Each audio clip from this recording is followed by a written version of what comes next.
We can get tonight's event started. My name is Rusty Fufanon. I am a graduate of Yale College, class of 2024, a current Yale Light Fellow at Middlebury in Beijing, and an intern here at Yale Center Beijing. For those of you who are new, Yale Center Beijing was founded in 2014 as Yale's embassy and activity center in China, serving all of its 14 schools. For the past 10 years, we have hosted thousands of events, such as today's, convening thought leaders to discuss critical and cutting-edge issues that are shaping our world. Tonight, I am delighted to welcome Professor Heather Klemann, Senior Lecturer in the Department of English at Yale University, and the Course Director for English 1014 Expository Writing Seminars. She received her PhD from Yale University's Department of Comparative Literature in 2013 and has taught vampire literature and film for nearly a decade. In 2022, she received the Fred Strebe and Linda Peterson Prize for Excellence in Teaching. Her research has appeared in studies in Romanticism, 18th century studies, and The Lion and the Unicorn. She is currently working on manuscripts on new directions in vampire fiction and film since the 2010s, as well as on writing pedagogy. Today's talk, titled Reality Bites, Teenage Vampires from Buffy to Sasha, maps the quest for authenticity of the teen experience through the clichés and contrivances of the teen vampire genre. We'll focus on the recent Canadian short film Humanist Vampire Seeking Consenting Suicidal Person, directed by Ariane Louis-Seize and screened yesterday here at Yale Center Beijing. Today, we'll consider how Gen Z teens in particular shift the boundaries of the type. Professor Klemann will begin with a short presentation, and afterwards we'll open the floor for a Q&A session. Without further ado, let's welcome our speaker. Thank you very much. Thank you, Rusty, for that presentation. I want to make sure everybody can hear me okay. If for some reason I get cut out, just let me know. I'm also going to try and share a few clips today, so I hope that goes well over Zoom. I apologize. All the clips I wanted to show were not available because of copyright issues to broadcast, but I will show a few. So thank you so much for having me. This is really a pleasure to share some of the things that I've been doing in the classroom with students and also work that I'm developing as we speak. I wanted to start off first, though, with the question of why do I even teach vampires, castles, and werewolves? I mean, this is a very fun genre. It's a popular genre. You don't have to be an academic to appreciate it. It's one that is often quite accessible to the masses. It results in a large fan population. Uh, so I'll tell you a little story about how I really came to realize why this is such an important sort of genre for me and a field for teaching college age students, especially. Um, Earlier this semester, I was teaching a first year seminar on the topic of vampires, castles, and werewolves. And I had a student come to my office hours. We were in the middle of discussing Frankenstein. And we were talking about just a regular paper kind of topic. And then the student kind of paused and turned to me and said, I wanted to let you know how helpful reading Frankenstein has been to me personally. And I kind of paused. I was a little taken aback. I wasn't sure where this was going. And I said, okay, well, tell me a little more. What do you mean? And the student referred to a very specific passage in Frankenstein where Frankenstein's mother has just passed away because she became ill after caring for her niece, and she passes away. And then later in the story, Dr. Frankenstein is about to have a wedding, and Mary Shelley, the author of Frankenstein, describes this awkward sensation of the celebration aspect of a wedding, but with the kind of dark cloud of death of a dear loved one hanging over the wedding ceremony. And she said, when I graduated from high school last year, um, everybody was really excited. My family was coming into town, and her cousin tragically died in a car accident just a day or two before her actual graduation. And she said she was very close with this person. It was a very difficult event for her. And she said, up until I read Frankenstein, I didn't have the words to express what it felt like to be going through such a celebratory moment with such the weight of grief on my shoulders. And she thanked me for teaching Frankenstein. And I thought, wow, that is why I'm teaching these books, because even though they are supernatural, even though they reach far beyond anything we could imagine in a kind of realistic novel, they still touch us in very profound and I think helpful and palliative ways. And so I want to talk a little bit about how that happens, because that has not always been the case for vampires. Um, And I'm going to, first of all, I just want you to think for a minute as I start this talk.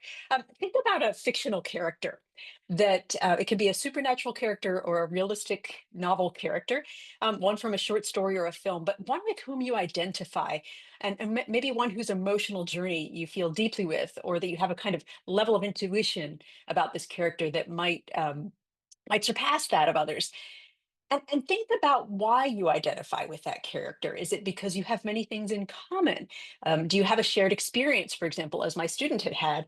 Um, does this figure help you understand yourself better? Does it create a kind of emotional catharsis? And then I would ask you to step back and ask, did anyone think of a non-human animal? Did anyone think perhaps of a vampire? Because for centuries, vampires were not the kinds of characters in whom readers would readily see themselves. First and foremost, vampires were coming out of folk tales, largely from Eastern Europe, although we can find versions of vampire lore all over the world, well beyond into the ancient history, which is beyond the scope of this talk. But I just wanted to allude to that first. But in the last 50 years, vampires have become some of the most relatable characters in the US film and young adult literature genre. For example, fandoms such as what they call twihards, which are Twilight fans, have bolstered the franchise to well over $3 billion worldwide. Now, these characters have something in common. Bella and Edward from Twilight, the Lost Boys, they're all misfits. More recent, even female kind of popular high school characters such as Buffy from the Buffy the Vampire Slayer or Elena from the Vampire Diaries, they're in ostensibly the popular crowd, but they still feel quite out of place. And few things capture the teenage experience in the United States better than characters who feel as if, on some level, they don't belong. And of course, both teenagers and vampires, it seems, are subject to dramatic and unpredictable mood swings. And while few teenagers today are fighting for the salvation of mankind in an epic battle royale for survival against all the dark forces of the universe, as these teen dramas point out, being a teenager still often feels that way. The emotional repertoire of the vampire may be hyperbolic, but in this regard, it might actually approximate an authentic emotional experience of someone transitioning to adulthood. So audience really find kinship, relatability, and authenticity with teen vampires. And if, as Stephen King writes, fiction is the truth inside the lie, it might seem that the bigger the lie, ironically, the greater the truth. So I was asked earlier this semester, why are we so interested in vampires? What draws us to vampires? And I have kind of three answers that I want to touch on today. The first is vampires are a hotbed of sexual desire, deviant and otherwise.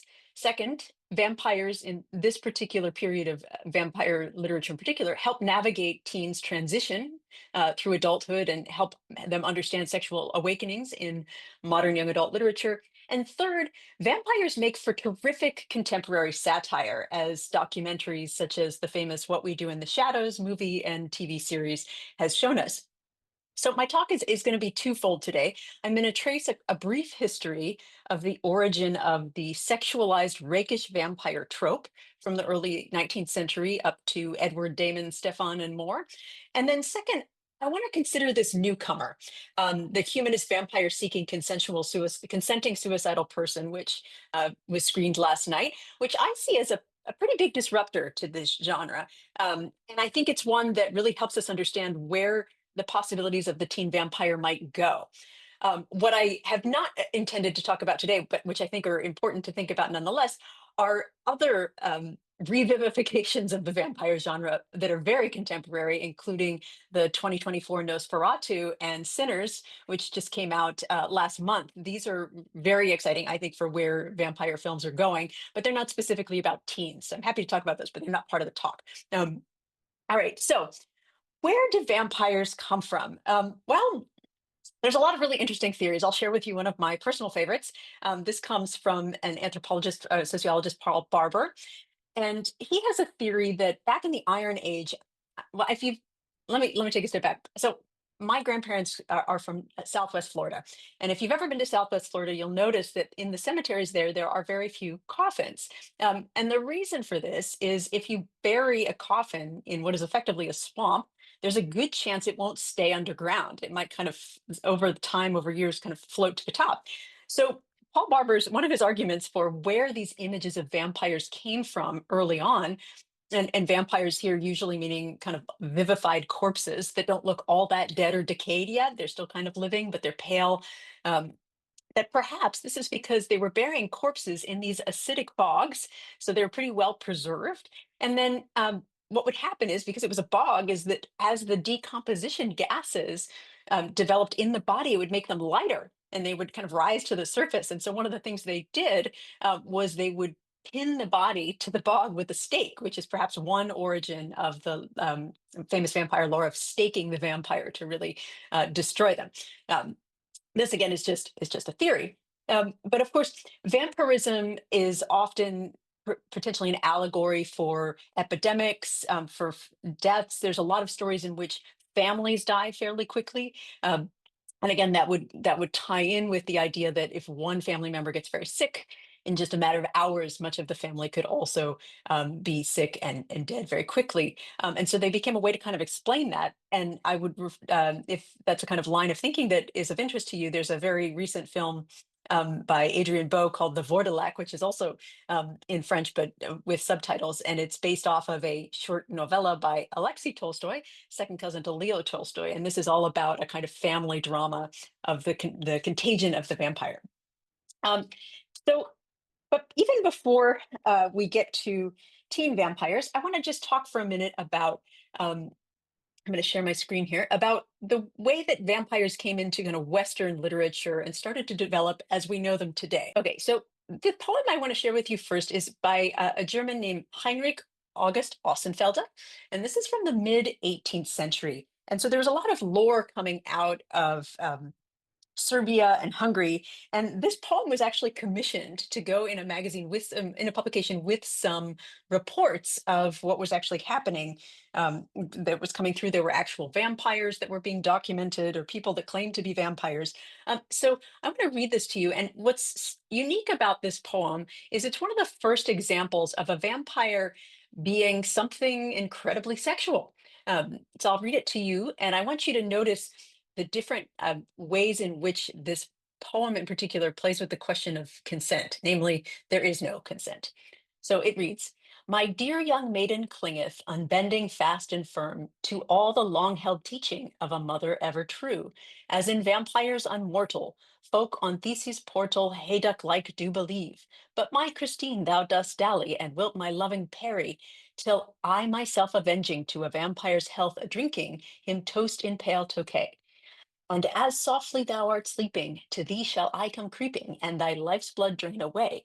And so shalt thou be trembling, for thus shall I be kissing, and death's threshold thou it be crossing, with fear in my cold arms. And last shall I thee question, compared to such instruction, what are a mother's charms?" So in this poem, we have a young maiden, Christine, who's been coached by her mother to stay away from dangerous, potentially predatory men. And the point of the poem is to say, well, I'll come anyways, and you'll find that I am going to basically kiss and cross the borders not only of death, but also of propriety and sexual morals. And so this is just one example of the kinds of transitions that we make into this poetry. And it happens several times in the German, what's called the Sturm and Drang period, the Storm and Stress period, which was a kind of proto-romantic window of the 1760s to the 1780s. Um, and again, there's lots of stories of vampires, but they're always kind of monstrous. They might be coming into for a kind of sexual predation, but they're not characters with whom we identify in any kind of meaningful way. So then along comes a really important figure, and this is John Polidori, who writes The Vampire in. And where did this story come from? I love the story of how the story was created.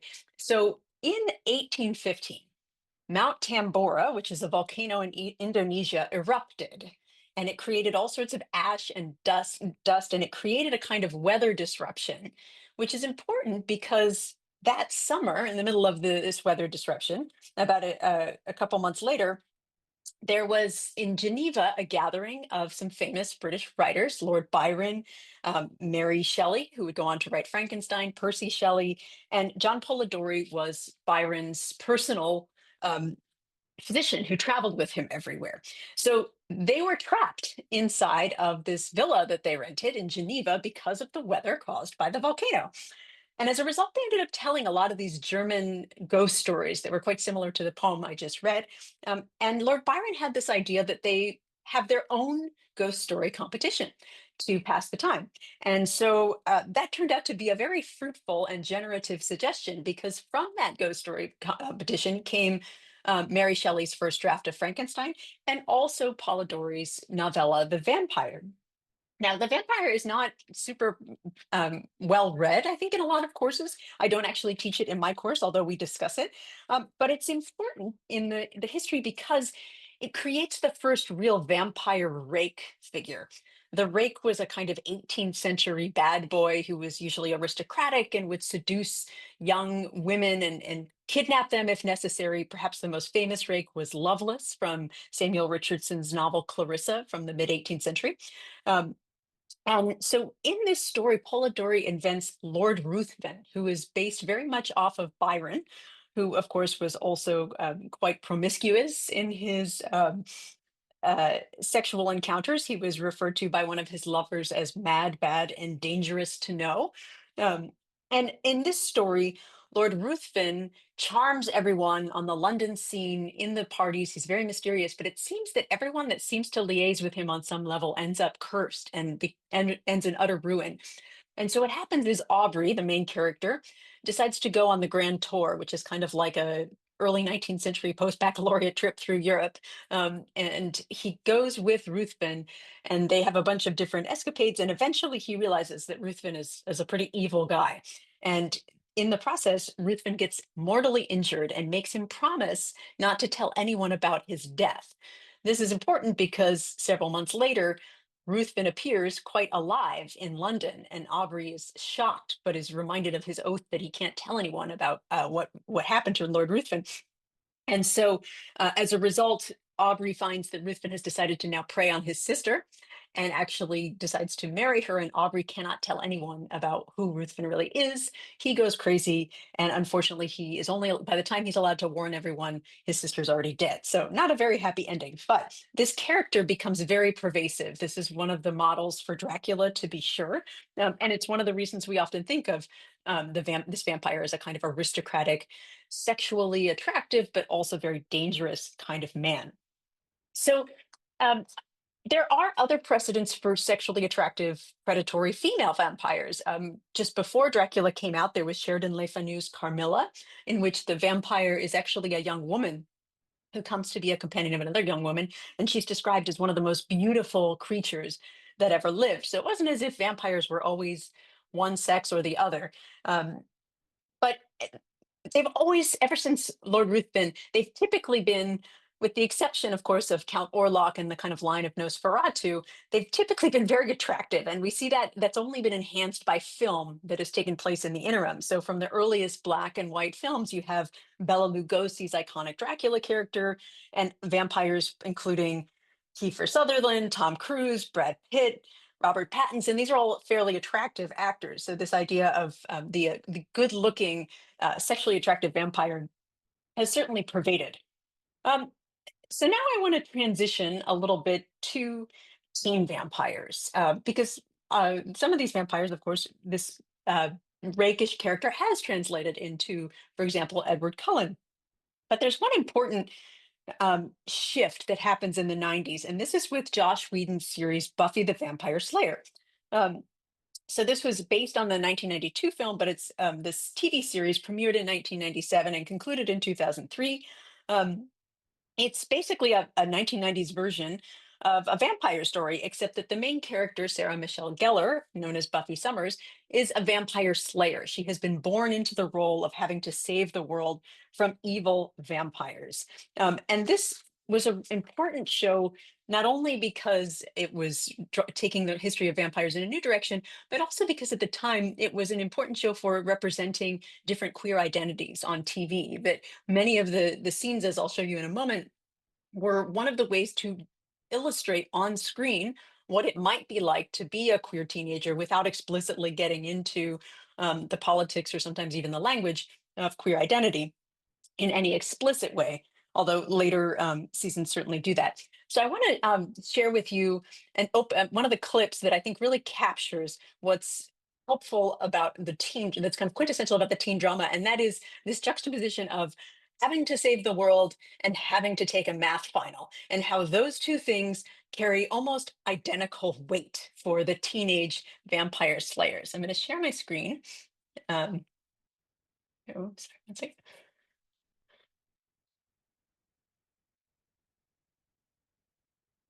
And as I play this clip, I would encourage you to notice the very end line, how the transition happens between the fight scene that I'll show and then the final kind of teen drama commentary.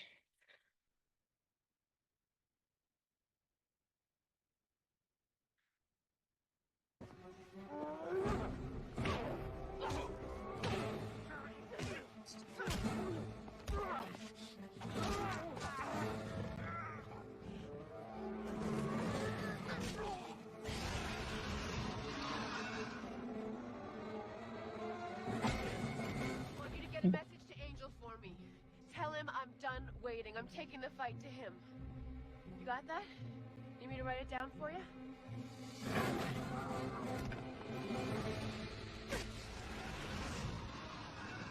Right. Tell him myself.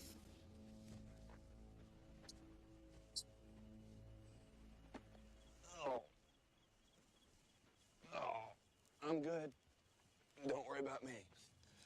You know, you don't have to patrol with me. I had that guy under control until he resorted to fisticuffs. Oh, what is that, 5 vampires in 3 nights? Yep. But no Angel. Are you really that anxious to come up against him? I want it over with. I hear that. Oh, we better go. I haven't even started studying for finals yet. Oh, yeah, finals. Why didn't you let me die? Yeah, look on the That moment of, oh right, finals, why didn't you let me die, the kind of cast aside hyperbolic comment is actually perfectly matched with actual death scenario. And it really helps us understand what it might feel like to be a teenager facing finals. Um, on a more serious note, though, it also, as I was saying before, helped illustrate some of the teenage negotiations of queer identity, especially with older parents that were not necessarily understanding of um, this relationship. So, in my next clip, I'm going to show you a dialogue between Joyce, Buffy's mother, and Buffy when she is coming out to her mother as a vampire slayer. And if you listen closely to the dialogue between the mother and daughter, they're talking about vampire slayers as the kind of identity that is being shared, but you could easily insert a different word there. For example, lesbian or transgender, and to understand the kind of conversation that's taking place. So I'll summarize the dialogue for you. In short, uh, Buffy says, "Mom, I'm a vampire slayer," and she goes, "Are you sure you're a vampire slayer?" And she goes, "Yes, I'm sure, Mom." She goes, "How long have you been a vampire slayer?" And she goes, "My whole life, Mom." She goes, "Have you tried not being a vampire slayer?" And Buffy kind of rolls her eyes. And then she said, "It's because you didn't have a strong father figure," right? It's like they're on the one level, they're talking about vampire slayers. On the other level, there's clearly other ways of ulterior ways of reading this this particular scene. And this was exactly Joss Whedon's intent, the creator. Um, I'll share with you just a quote that he shared in a 2001 interview. He says, "I designed Buffy to be an icon, to be an emotional experience, to be loved in a way that other shows can't be loved. It's because it's about adolescence, which is the most important thing people go through in their development, becoming an adult. And it mythologizes it in such a way, such a romantic way. It basically says everybody who made it through adolescence is a hero." And I think that's very personal, that people get something from that that's very real. And that's one of the reasons I really enjoy teaching Buffy to students today. One, because they are a little bit older, they didn't grow up in the 90s, as I did, but they can still identify with that idea that being a teenager is one of epic battle royales on a daily basis, even in their daily life at Yale. It's one with which we identify. And this is certainly a precedent for where we go with the humanist vampire. So, in addition to these kind of transitions to adulthood, we also get lots of satires, of course, these kind of parent teen relationships. And Humanist Vampire, which I'm now going to turn to, kind of brings these different threads together in really interesting ways. On the first point about sexually deviant vampires, Humanist Vampire turns vampire sexuality basically into an awkward Judy Blume chapter book, which is to say there is very little actual sex in this movie. Um, and that's part of, I think, the delightful tension of teenager life, and particularly for Gen Z, as it's been documented by um, those in studies of anthropology and sociology. Second, Humanist Vampires also deals with this kind of young adult transition by focusing on the awkwardness of teen love, the kind of silences, the distances, the resistance, the shyness. And then third, it really beautifully satirizes the kinds of challenges teen vampires face, especially from their parents. They're very well-intentioned parents. The film allegorizes all sorts of issues from helicopter parenting to disordered eating, which was also has a long history back into the 19th century of kind of monstrous women were often kind of psychologically deviant in different ways that included diseases we now identify today as anorexia or bulimia. So the main characters in Humanist Vampire are two teenagers named Sasha and Paul. But the plot actually starts off in a way that's quite different from vampire films. Whereas most vampires are kind of outsiders, they're dark, they show up mysteriously. We are from the very opening scene, put in the shoes of Sasha, the young vampire. In the opening scene, she's probably about 8 or 10 years old, ostensibly in human years.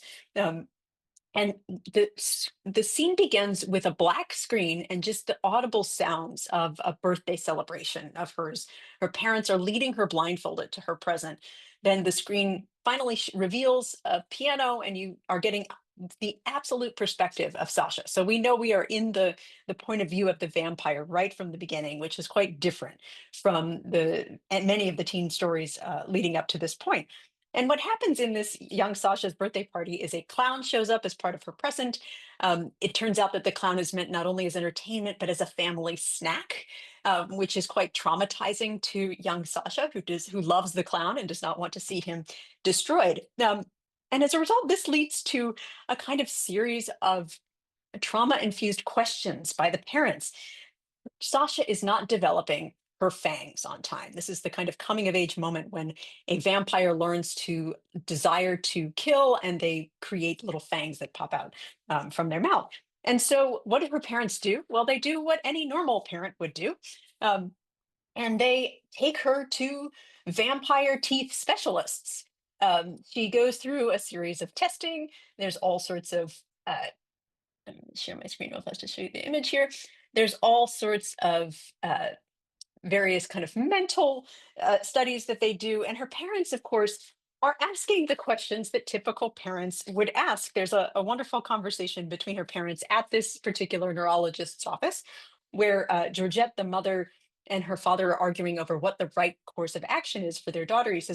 She goes, we know nothing about post-traumatic stress. And then the father goes, I know my daughter. She just needs time. Everyone has their own pace. Georgette, it won't fix itself. The longer we wait, the more she'll be impaired. Our job is to raise an independent child. Aurelian, the father, says, it's also our job not to force her into something she's not ready for. I'm pretty sure I've had that exact conversation with my partner about children at various stages in my life. And so, although the topic of fangs may be unfamiliar to modern day parents, the contours of this conversation are realistic in a world where parents are bombarded by parenting advice from experts such as doctors, teachers, therapists, coaches, the government, grandparents, and peers. And in the field of parenting, guidebooks have created this illusion that parental decisions have a straight line of causality of child outcomes. Here we get a wonderful satire that, of course, that is not true. Um, so as Sasha grows up, turns out in this story, vampires age much more slowly. She appears to be a teenager, but she's actually about 68 years old, vampire life expectancy being approximately 300 years. She comes across Paul, and Paul is a kind of outsider of a teenager. He's very shy. He works in a bowling alley where he receives no respect. His boss pours nacho cheese in his shoes. And when we meet Paul, he's standing on the edge of a building, deciding whether or not to jump. And he's at first deferred, but then Sasha sees him again about to jump, and she starts to kind of hunt him down a little bit, possibly because she feels sympathy for him and doesn't want him to harm himself, possibly because she's perhaps a vampire and a little bit thirsty. Although up until this point, she's refused to kill to drink the blood that she so desperately needs to survive. She's been living off of these stored pouches of blood provided to her by her family, much to her family's frustration. They are eager for her to become more independent and able to hunt for herself. Um, they later reconvene at a depression and suicide small group, and they realize that they have something in common, or a way to help each other, in that Paul doesn't want to live anymore and he's willing to give his life for a greater cause. And Sasha recognizes that maybe she could take him up on this offer.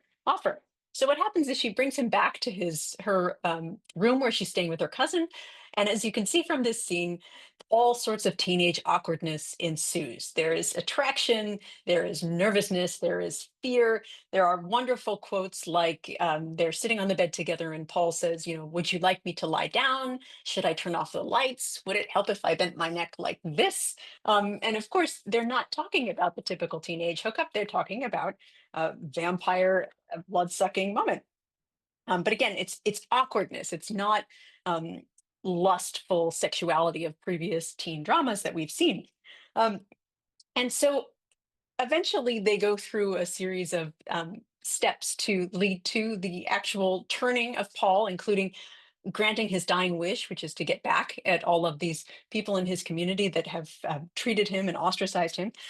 And most importantly, at the end, they come up finally with a solution to solve this problem of Paul wanting to become a vampire, Sasha not wanting to harm or kill anyone, and to come up with an existence that doesn't reimagine the world in which they live, but one that allows them to fit within it while still being themselves. And I think this is quite profound. So by the end of the film, they end up becoming a kind of um, palliative care hospital assistance group, where they come into people who are basically at the end of their lives, and they play Sasha plays a piano concert for them, and Paul, who has been turned into a vampire, helps drain the blood of these patients, as if in a kind of a benevolent assisted suicide situation, fully approved by the hospital staff. And so it's a kind of a happy ending, I would say, in a way, because they get to use their vampirism for some kind of benevolent good, depending on your beliefs or thoughts about um, palliative care and euthanasia. But this is an important, and this is what I wanted to get at as the kind of the big contribution of this film to teenage vampires, and why I think it gives me great hope for where the genre is going. So Nina Auerbach writes in Our Vampires Ourselves that vampires reflect the cultures they inhabit. And what's remarkable about the ending of this film is how they take a very difficult vampire situation and they turn it into a practical solution. They actually Paul writes it down on paper as to what will happen. And this, according to a number of researchers on Gen Z, is a typical Gen Z response. I'll read for you from a McKinsey and Company report on Gen Z, which says Gen Z is generally known for its idealism and they're socially progressive dreamers. And above all, they value flexibility, authenticity, and a pragmatic approach to addressing problems.